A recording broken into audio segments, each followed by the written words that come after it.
Okay, Hawes. I don't have your phone number. Otherwise, I would have left you a voicemail. The bottom line is, I wanted to let you know. You can let Will know. So the show was super amazing. Every review that you read is going to be different. Here's my take, which is different from everyone else's. It's Metallica, so that means you know what that means. The truth of the matter is that they are not necessarily, Lars, considered the greatest of musicians. Neither is Peter Criss. They're not. They're all not Neil Peart and John Entwistle. So the bottom line is,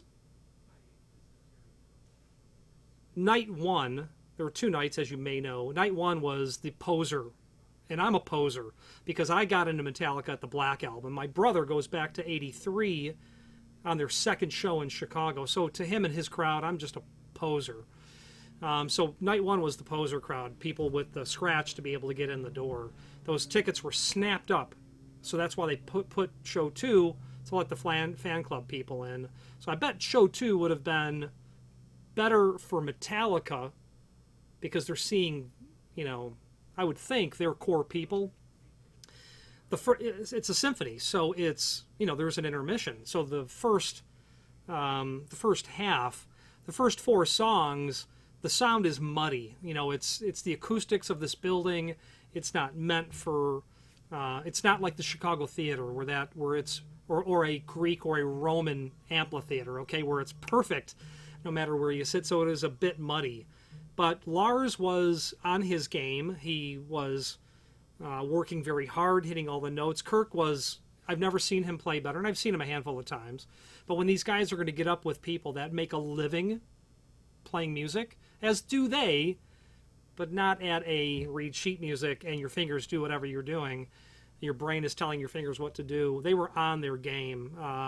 Robert, I've studied electric bass for a while, and Robert is a madman. It's typical problematic Metallica, though, that you can never hear the bass. As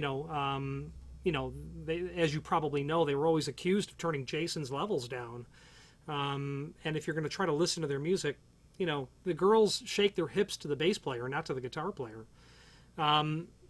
Speaking about bass, in the second half, Amnesia, Pulling Teeth, Crash Course, and Brain Surgery, a bass player, but I don't mean bass player, I mean like Jack Black, cello, a bass player comes out and does a note-for-note rendition of Cliff Burton's track, and the crowd loved it. And the guy nailed it naturally because he's a career symphonic musician.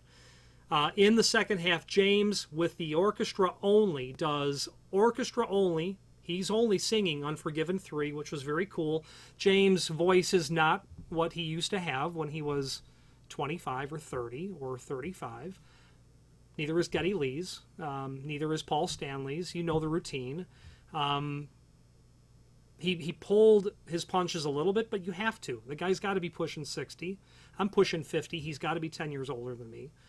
But it was powerful. It was Metallica. At the opening of the second half, the musical director for the San Francisco Symphony comes out and puts on like a 5-minute clinic about classic music. Starts talking about the different types of classic music: classicism, futurism, traditionalism, primitivism, and they're going to play a primitivism type song, late 1800s. And as the symphony plays, first of all, it sounds amazing because it's not muddied, and these people are perfect. The symphonic rendition of this is perfect. The acoustics are perfect. So a lot, imagine how challenging it is to get 80 musicians to sync up. So they play this, and as you're listening, Hawes, to this primitivism, you swear to God, you think you're listening to Metallica, except it was written 130 years ago. Okay, so really amazing. They come back. Their second half was better. I think they fixed the The balance, the levels a bit better, less muddy, incredibly intimate. We're on the floor. I'm the poser. I'm this guy.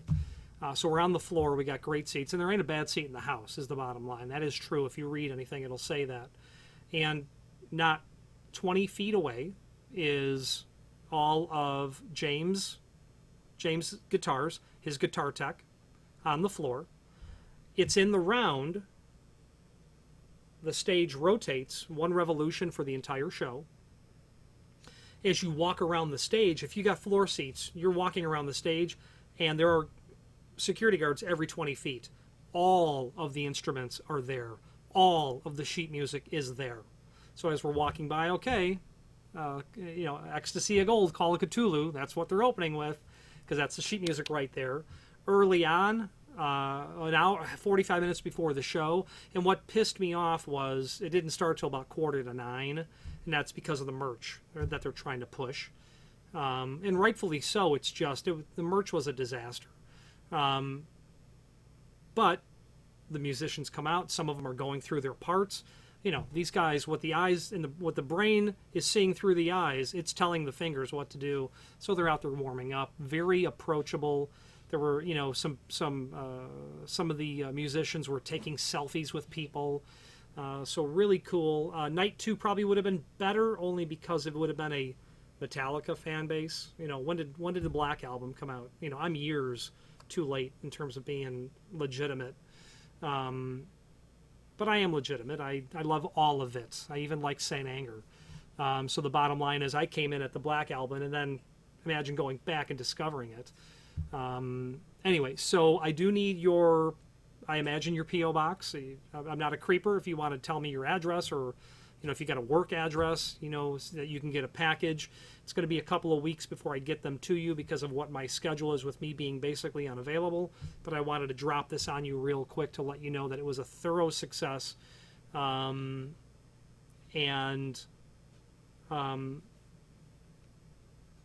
don't get the opportunity to see Metallica very often. We're from Chicago. We moved to Florida. Well, we live in Naples, Florida now. And if you want to see anybody, you're going to Tampa or Miami, most likely. And you know what? I've seen everyone, almost everyone. And a 2-hour one-way ride, them not starting for an hour. So the ability to see them in this environment is how we justified literally flying from Florida to California. And we're there in town for like 36 total hours. So it was amazing. And the reason we did it is because Metallica's playing to, 60,000 people in festival scenarios. And I don't participate in festivals. I have. I just, the sound's not good. It's just this and that. And it's, you're sticky. Get away. I'm old and crabby now. More Archie Bunker than I am a guy going to see Rush in '87 on their moving pictures tour to Chicago or whatever it was. I don't remember. It wasn't moving pictures. Anyway, so I wanted to drop this on you. Do let me know where to send the goodness, and carry on with the fine work that you are doing.